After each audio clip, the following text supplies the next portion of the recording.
Hello everyone. Figured I'd pop in and give you sort of a little life update since I haven't been around much lately. Um, so, why haven't I been around? Most of that is due to, I think, yeah, about mid-July, I got a new job. Got fed up with my old job um, and just needed a change and got hired at a new place. Um, And the hours at the new place are basically everybody's hours, Monday to Friday, 8 o'clock in the morning till 4 o'clock in the afternoon. So I haven't had, like with my old job, I was working shift work, so I was off through the week sometimes. And so I had time to myself to sort of make videos and build stuff and show it off and play loud, things like that. So I don't really have that luxury anymore, um, at least not very often. So I have been building some things, which I'll show you in a minute. Um, but just so you know, if you're ever curious as to what I'm up to when my YouTube goes quiet, I do have an Instagram, which I will link in the description, and you can check that out if you like. Normally, you'll see what I'm building there long before it ever comes on YouTube. So, having said that, I'll show you a few of the things I've been building that I haven't had a chance to video yet. So this one here is probably the one that's been around the longest that I haven't had a chance to film yet. This is the Coda FX Black Hole clone. So this is another Sun Model T emulator. So I had planned to do a video shooting this out with my other Sun Model T generator because these are different. Even though the control scheme is the same, this one has an extra switch that the other one doesn't. The other one, if you remember, will switch from the normal gain channel to the bright gain channel or bridge both. This one already has them both bridged. So as you like when you dial either the normal gain or the bright gain, they blend. So it's already bridged. The difference is this one has a boost. This one. So when you hit this, it activates an LPB1 style boost. And I believe I have it pretty much maxed in this. But there's a trimmer inside that you can adjust how much boost you get. So it sort of gives you the same effect as running a rat into the other one, but not the same flavor. And again, if when I get a chance to make that video, you'll see the difference, or hopefully you'll hear the difference. But yeah, so that was really cool. I had been working on a third one actually, the EAE Model FET, but that one I couldn't get it working for a long time. Now I have it working, but it's making noise, and I've just kind of given up on it for the time being. So if I ever get that one working, I'll do a shootout with all three and see which one I like the best. So that's the Coda FX Black Hole clone. After that, I built this, which is my first Saprotone layout. This is the high watt DR something preamp. I'll link all these in the description if you're interested, but I built this, and as you can see with the Pink Floyd artwork, I built this to be like a Pink Floyd sort of in a box, and it really does do that sort of 70s Pink Floyd era sound really well.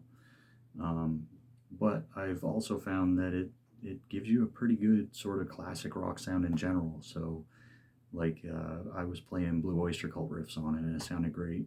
So yeah, this one's really cool. I encourage you to check it out. Next up, I did this, which is another Death by Audio Fuzz War, only this one is pretty close to the version 1. As you can see, there's only 2 controls. On the version 1 Fuzz Wars, the fuzz control is internal, which it is on this one, and I don't have it all the way up because it gets a little too crazy all the way up. So I have it dialed back just a little bit, and yeah, this is a monster. So really enjoy this one. After that, I built another MXR Blue Box.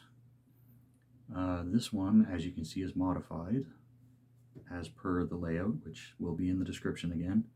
So this one has a choice of octave down, so you can either get the stock 2 octaves down, or you can have a little more stable 1 octave down, which is nice. But the one that did it for me is this treble boost. When you flick that up, it just takes a blanket off the sound. So I really like that, even though with it stock is also sounds really nice, I think. So and this one I believe will give you 100% wet blend, whereas the one I built some years ago I don't believe does. The Tagboard Effects one I don't believe does that, but this one's from Dirtbox Layouts. So this I think is closer to the actual MXR Blue Box. If that's important to you, I encourage you to check that one out. And lastly, this is one I just finished yesterday. This is called the Sentinel Drone Verb, and I think it's by a guy named Arf, but it's again from Dirtbox Layouts. I built this just because it seemed interesting. I never heard a sound demo of it or anything like that. It's really fun. It's like a reverb, pitch shifter, oscillator. Like there's a lot of really cool noises you can get out of this, and I had a lot of fun with the artwork, as you can tell too. So we have this LED here is the on-off indicator. These two blink with the speed control. So as the speed control goes up, they blink back and forth faster, and vice versa when you turn it down.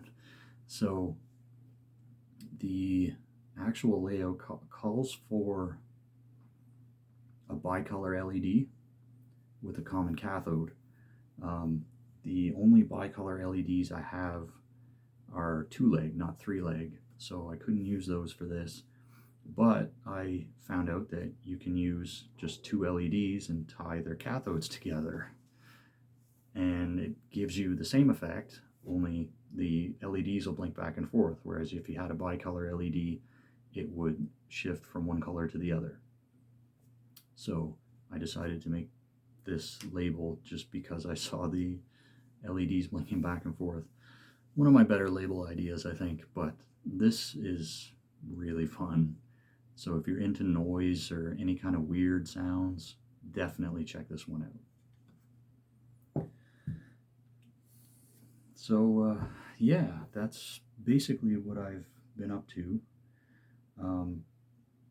Hopefully I'll get some time soon to get a couple of those demo videos out so you can hear some of these, because some of them are really awesome. And once again, if you're ever curious as to what I'm up to when I'm kind of silent on YouTube, check out my Instagram. I don't post there that often, but more often than YouTube. So, and again, if you ever want to know what's coming on YouTube, I always post what I build there first, and it can be sometimes weeks before the YouTube video. Anyway, yeah, thanks for hanging in there, guys. Hope to see you soon, and take it easy.